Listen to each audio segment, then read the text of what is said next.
And the war is amplifying other crises and compounding the impacts of climate change and armed conflict in other parts of the world. The Horn of Africa is faced with its worst drought in more than 4 decades. Pakistan is contending with devastating floods. More than 300 million people affected by conflicts and humanitarian crises are in need of humanitarian assistance and protection. In many armed conflicts, there is a lack of respect for international and humanitarian law, and civilians are paying the price. A few years ago, it appeared that hunger would soon be a scourge of the fast. Now, food insecurity is on the rise. And no continent is more vulnerable to the combined effects of climate change, conflicts, and growing food insecurity than Africa. Let me say this: Norway stands in solidarity with the people grappling with these interlocking crises. We have allocated more funding to humanitarian assistance and development cooperation in 2022 than ever before. Mr. President, the war of aggression against Ukraine is a challenge to the norms and the foundations of the United Nations. We are standing up to confront that challenge. Some hold the conviction that authoritarian regimes are strong, while democracies are frail and likely to crack under pressure. We are proving them wrong. Together with a strong alliance of partners, we are standing with Ukraine and aid its self-defense. As Europe's largest supplier of energy, we do what we can to enhance Europe's resilience. And Mr. President, we are standing up for human rights and fundamental freedoms elsewhere. Norway will continue to promote civic space, protect human rights defenders, and support media diversity and independent journalism worldwide. Women's and girls' participation in society and their right to decide over their own bodies are essential for democratic and sustainable development, not least in times of conflict and war. Safeguarding these human rights remains one of our top priorities. And while supporting Ukraine, we must not forget conflicts elsewhere. Norway has continued its peace diplomacy and peace-building efforts in major conflicts across the globe. As part of our long-standing engagement in the Middle East, we are pushing for an end to the Israeli-Palestinian conflict, including a viable two-state solution. In Colombia, the new government has expressed its commitment to implementing the peace agreement with the FARC and initiating formal negotiations with the ELN guerrilla group. The ELN also seems inclined to renew that dialogue. And as a guarantor country, Norway remains committed to Colombia's quest for peace and to supporting the parties in this endeavor. In all the peace processes where Norway is engaged, we promote active involvement and participation by women in line with the Women, Peace and Security agenda. We talk to all parties as we work to achieve peaceful conflict resolution. And without dialogue, we have no opportunity to influence the parties and encourage them to move in a more positive direction. Norway also strongly supports the good offices of the Secretary General in conflicts worldwide. We commend him for his dedicated team for their important work on the Black Sea Grain Initiative and Turkey for its important contribution. The prices of food, fuel, and fertilizer were already high before the war in Ukraine, but the war has dramatically exacerbated this situation. So if the global community does not act swiftly, the current food crisis will develop into a food availability and a food supply crisis, and that is too serious. Together with fighting climate change, Norway has placed food security at the top of its development agenda. This year, we are allocating more than $300 million in funding for food security initiatives alone. We need to increase humanitarian assistance and enhance social safety nets, promote local food productions in the Global South, and secure access to seeds, fertilizers, and technology for small-scale farmers, and accelerate transformation to climate-resilient and sustainable food system. In all of this, We must ensure that the needs of women and girls are adequately integrated. We are all dependent on a collective response if we are to succeed in addressing climate change and the loss of biodiversity. Currently, we are not on track, and this speed needs to change. Norway will honor its commitment to cut greenhouse gas emissions and to play a key role in the green transition. We have listened to the concerns of developing countries, and we have decided to double our climate finance to these countries by 2026. Within this target, we aim at least to triple our funding for climate adaptation and resilience. Climate change affects millions of people worldwide and increases the needs of vulnerable people. The current humanitarian system will not be able to meet the increasing humanitarian needs. And as global warming continues, weather and climate extremes will increasingly have an impact on armed conflict. So, Mr. President, climate and security are already closely interlinked. The fight against climate change requires new, innovative approaches, and we must do what we can to make the upcoming COP27 in Egypt a success, and Norway will not rest one day before that summit. Innovative approaches, the Global Energy Alliance for People and Planet, brings together private and public resources, trying to accelerate development. As co-chair, Norway will work with partners across the global south to support initiation of renewable energy transitions, reduce greenhouse gas emissions, increase clean power, and create green jobs. And then, Mr. President, with our geography and our history, the oceans can and will be a vital part of the solution to climate change, food insecurity, and poverty. If adequately managed and protected, the oceans hold the key to reaching many of the Sustainable Development Goals. But Sustainable Development Goal number 14 is the most underfunded, and that's why Norway is really pushing for making a change here. The high-level panel for a sustainable ocean economy is co-chaired by Norway. It's an initiative by world leaders committed to ocean health and ocean wealth in support of the 2030 Agenda. The panel members have committed to sustainably manage 100% of the ocean areas under their national jurisdiction. We will establish sustainable ocean plans and urge other coastal states to do the same. Mr. President, the fifth session of the UN's Environmental Assembly was an important breakthrough for multi-cooperation on environmental issues. Norway will work to ensure an effective agreement on combating plastic pollution through a life cycle approach. We must not overlook existing crises as new ones emerge, Mr. President. The pandemic is not over yet. We cannot go from COVID-19 panic to COVID-19 neglect. We must use the lessons learned from COVID-19 and the ACT Accelerator. This will be key to preventing, preparing, and responding to new outbreaks of infectious disease.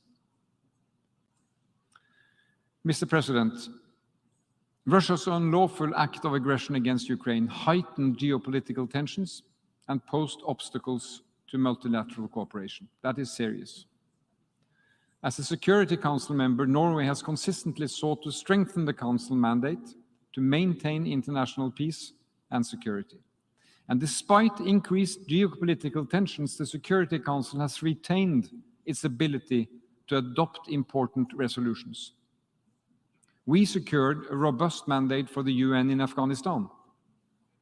Together with Niger, we negotiated a groundbreaking resolution on the protection of education in armed conflict. And we partnered with Ghana on a resolution of maritime security in the Gulf of Guinea. All this matters, Mr. President. And in times of crisis and rising global tensions, we all feel the pressure to put domestic concerns before global solidarity. In times of distress, it is only natural for political leaders to try to look after their own populations. It is their responsibility. But let us remind ourselves that there is no contradiction between this and engaging with the rest of the world. Quite the contrary, it is in the interest of our citizens. We are bound together, we are dependent on each other, and we have a shared destiny. And this is clear to me. Without a strong and effective UN, the international community will not be able to address the challenges we face. That is why we applaud and support the Secretary General's Our Common Agenda report. If anything, it is even more urgent to implement this report now than when it was launched. The Summit of the Future in September 2024 will be an important milestone. We expect and will work towards an ambitious declaration on future generations, and we look forward to engaging with the high-level advisory board and member states in the process ahead. Mr. President, let me thank you. We are living in challenging time, but let us never lose hope.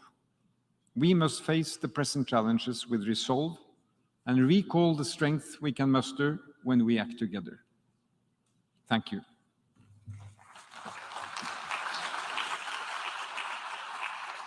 On behalf of the Assembly, I wish to thank the Prime Minister of Norway for the statement just made, and I request protocol to escort His Excellency. The Assembly will hear an address by Her Excellency Mia Amor Motley, Prime Minister, Minister for National Security and the Public Service, and Minister for Finance, Economic Affairs and Investment of Barbados. I request protocol to escort Her Excellency.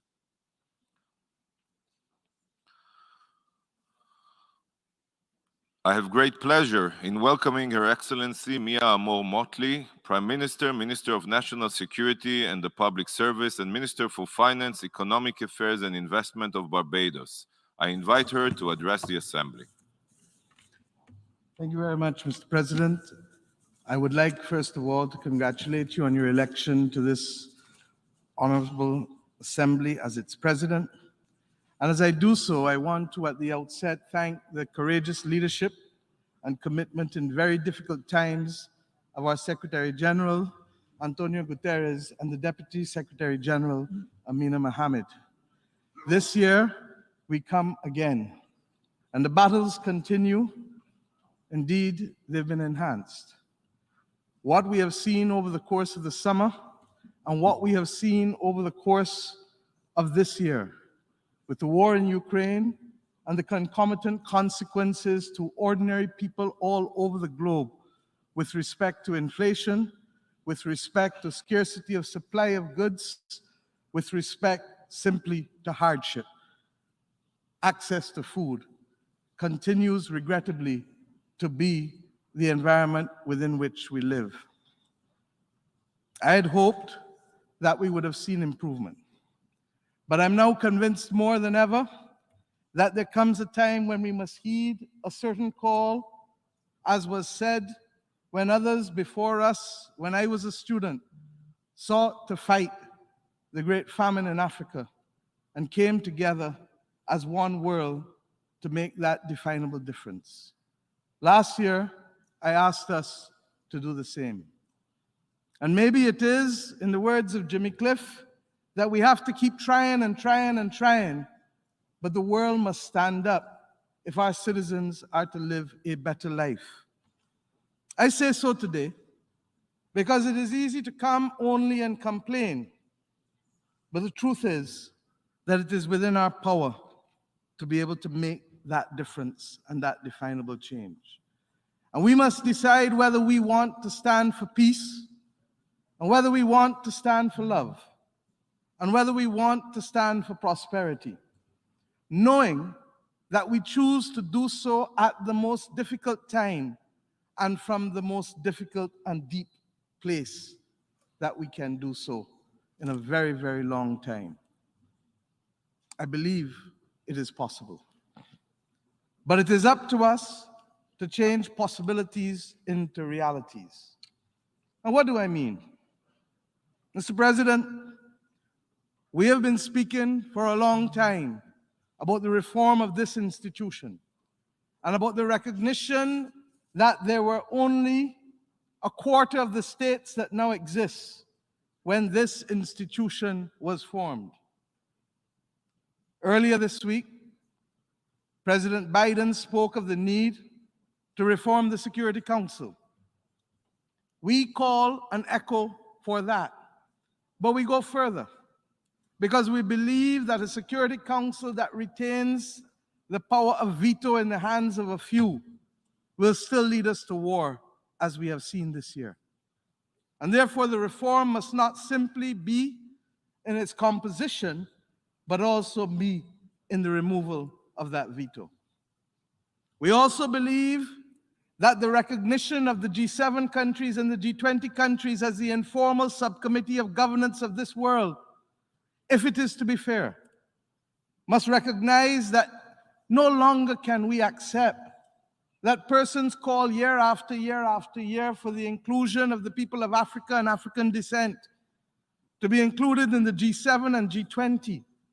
For how can a world have at its core a subcommittee that excludes more than 1.4, 1.5 billion people of the world and expect it to reflect fairness and transparency in its decision making?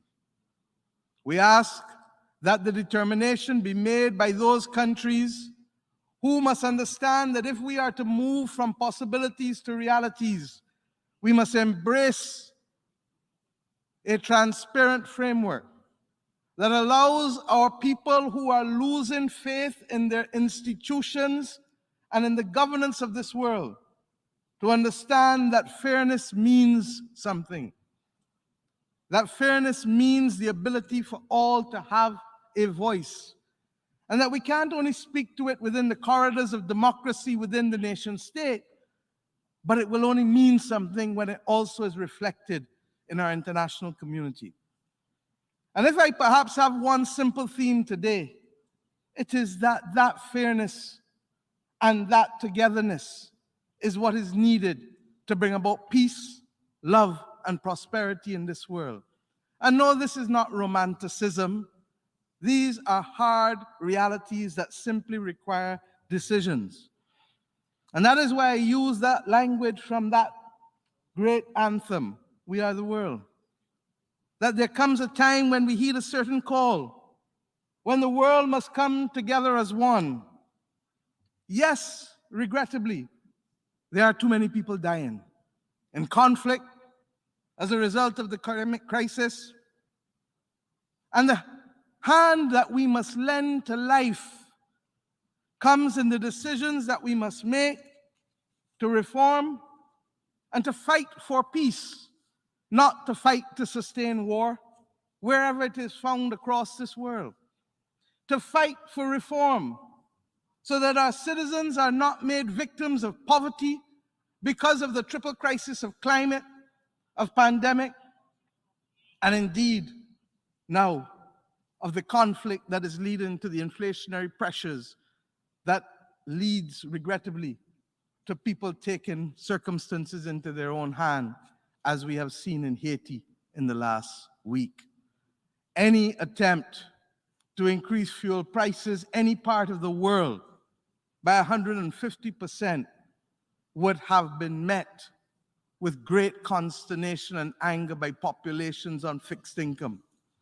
And when that happens in one of the poorest countries in the world that has been trying for almost 230 years to find stability, and against the backdrop of exploitation that it has faced, we ask ourselves, to what end will the world stand up and be counted for the people of Haiti?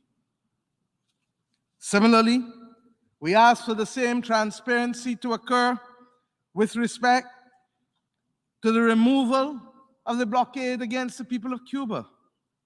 This is the 30th year that the resolution has called for that removal of that blockade, but it has been there for 60 years.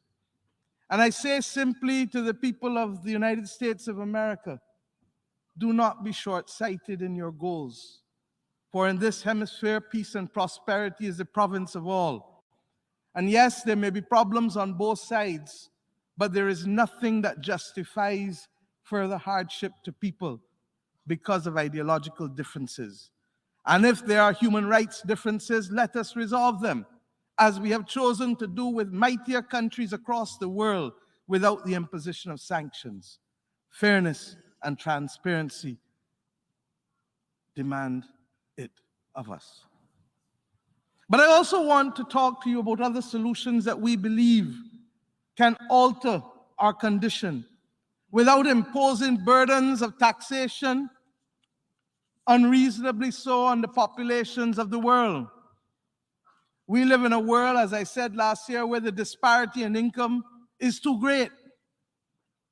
And we live in a world where some are even benefiting from the crises disproportionately and egregiously. And we must ask ourselves, therefore, whether the time has not come for a review of the settlement of the Bretton Woods institutions that no longer serve the purpose in the 21st century that they served in the 20th century, that they served when they were catering to a quarter of the nation states that are now members of this august institution. We ask ourselves whether the time has not come for our voices to act collectively to demand that through the boards of directors of the respective institutions. And why do I say so? The International Bank for Reconstruction and Development is really what the World Bank is. And maybe if we referred to that continuously, we would remind ourselves that the purpose of reconstruction and development must be appropriate to the century in which we live. And the century in which we live does not only demand of us the eradication of poverty, which remains a noble goal, but it demands of us equally the protection of global public goods. All of us in here have suffered as a result of the weakest of us being unable to rise to the occasion for the protection of public health. All of us in here now know what it is to be on the front line of the climate crisis. Years ago, we spoke about small island developing states on the front line because we were the canaries in the mine. Today, we speak of all countries. And this hot, hot summer, with wildfires from California, to heat waves in North America and Europe, to waterways in Europe being prohibited from the ability of vessels to traverse it, to floods in China, and above all else, the apocalyptic floods in Pakistan, for which our heart goes out to the people of that country. It simply cannot continue. And any attempt to deny that the climate crisis has man-made origins is an attempt to delude ourselves and to admit that we want to be accomplices in the continued death and loss and damage that ensues to the people who are the victims of it. Our people demand better of us. We believe today that the most appropriate place to deal with global public goods is in fact the World Bank Group. And I'll speak more to this tomorrow, but I want to simply say that if companies, multinational companies, have contributed to the global public risk or benefit from the solutions for global public goods, then they ought to contribute to their resolution through a percentage, a small percentage of their profits, funding the needs of countries, whether it is in the issue of climate stability and resilience and adaptation, whether it is for the protection of biodiversity both on land and in our waters, whether it is for the protection of public health against the next pandemic, the slow motion pandemic of antimicrobial resistance, or others that we have not even contemplated, or the provision,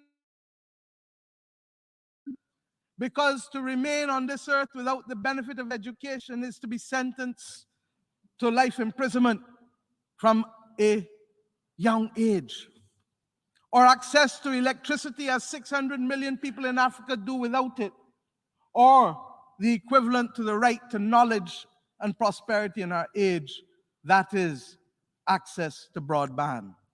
And of course, as I said to Congress last week, believe it or not, the right to a bank account, because countries across the world are being denied the right to access correspondent banking and leaving their citizens and their economies to function as financial pariahs in a world that is supposed to be globally interdependent for the movement of capital.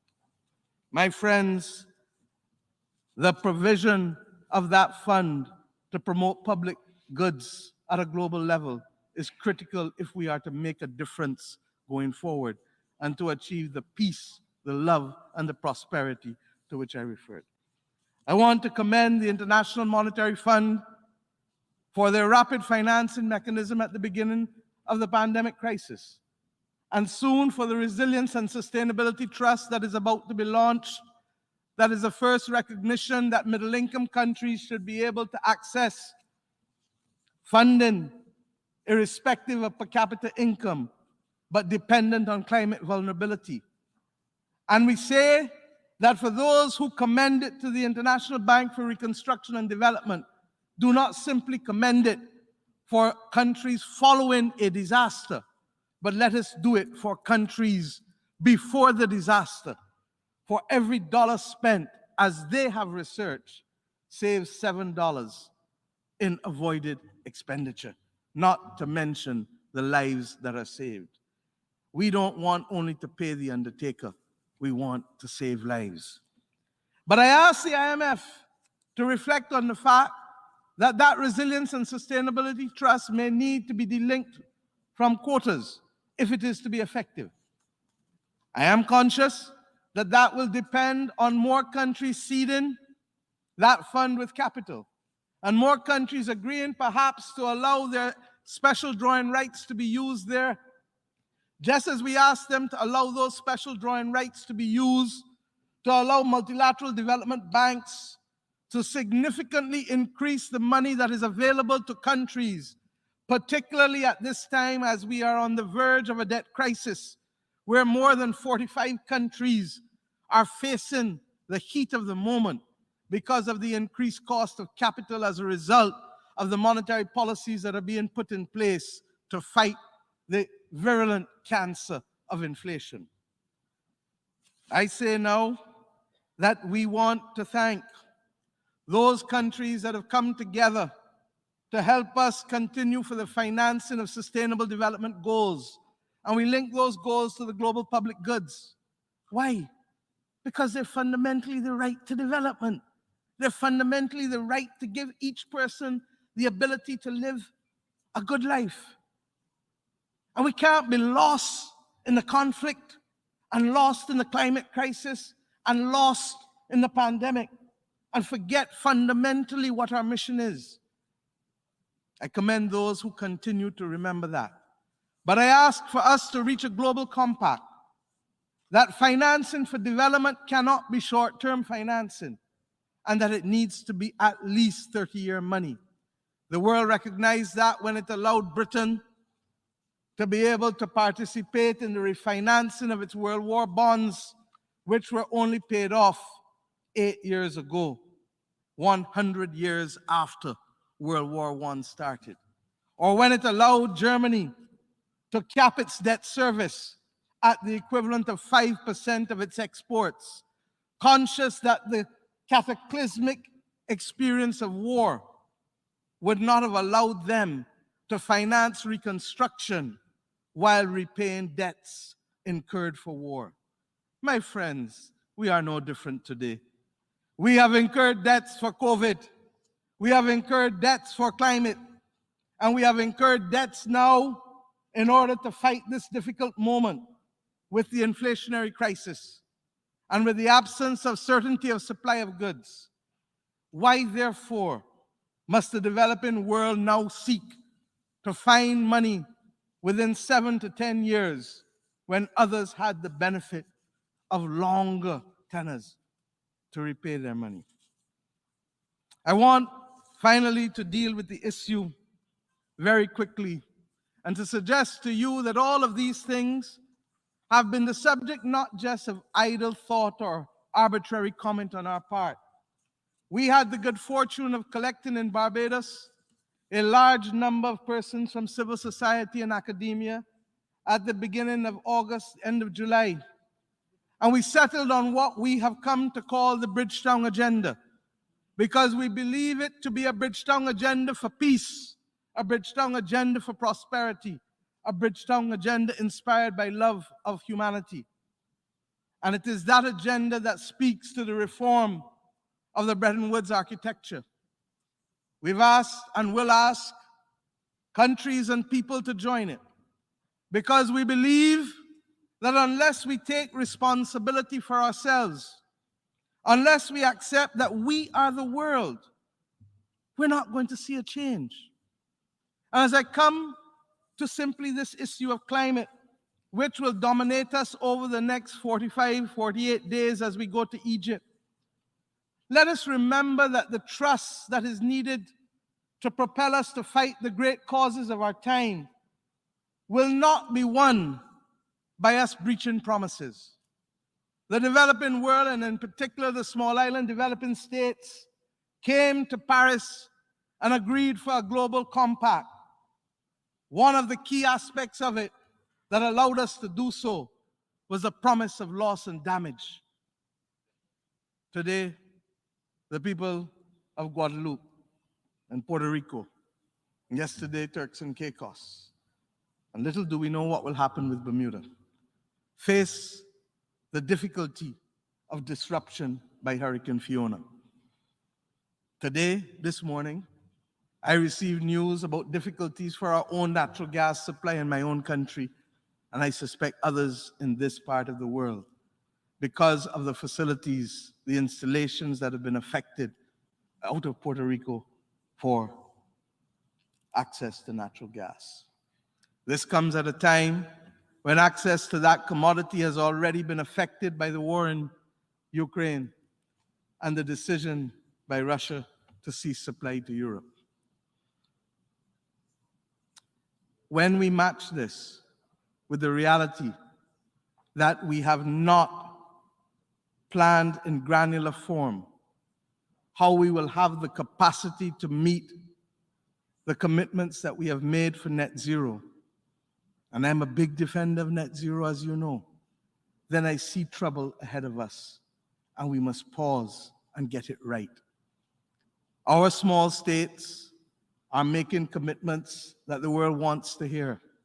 But when those commitments are undermined by the inability to supply the electric cars or the batteries necessary to sustain renewable energy, then we know we have a problem. And that is why natural gas has been viewed as a bridge to clean energy. But when the access to natural gas itself is also affected, you better understand why emerging market countries in the Caribbean and in Africa, in the Caribbean including my own, have determined that we cannot abandon access to our own natural gas resources until we are assured that we have the capacity to sustain our populations. This is where the rubber meets the ground.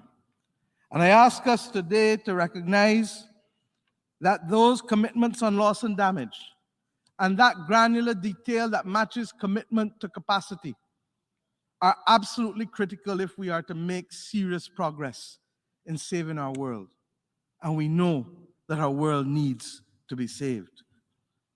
My friends, I want to salute Denmark for its commitment on Tuesday to be able to propose $13 million to a loss and damage fund, for it represents the first acknowledgement by a North Atlantic country that there is a justifiable need and justice in the demand for this loss and damage claim. And I ask us to recommit ourselves in the big matters, but recognize that if we don't speak truth to our population, and if we don't explain and have the mature conversations rather than to rely on the headlines and the sound bites, we will find a disconnect between those who are governed and those who are governing. And therefore, let us to the task move with dispatch, not for sound bites, but for difficult conversations to secure the peace of this world, to secure the prosperity of our people, and to underpin it with a love for humanity which is what the original purpose of this organization was formed to do. And in the words of that song again, let us lend a hand to life, for it is the greatest gift of all.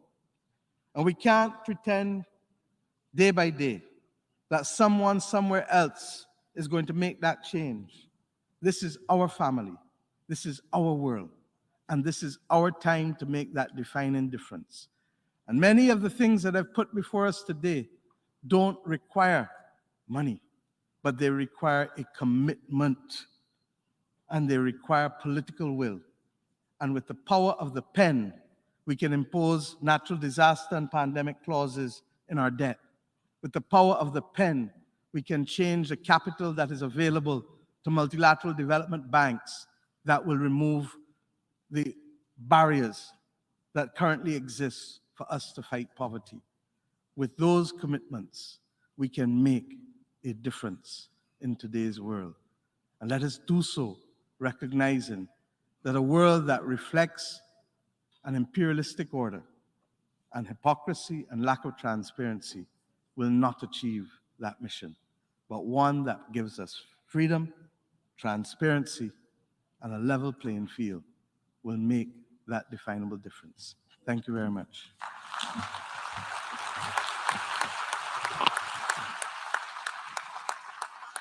On behalf of the Assembly, I wish to thank the Prime Minister, Minister for National Security and the Public Service, and Minister for Finance, Economic Affairs and Investment of Barbados for the statement just made, and I request protocol to escort Her Excellency.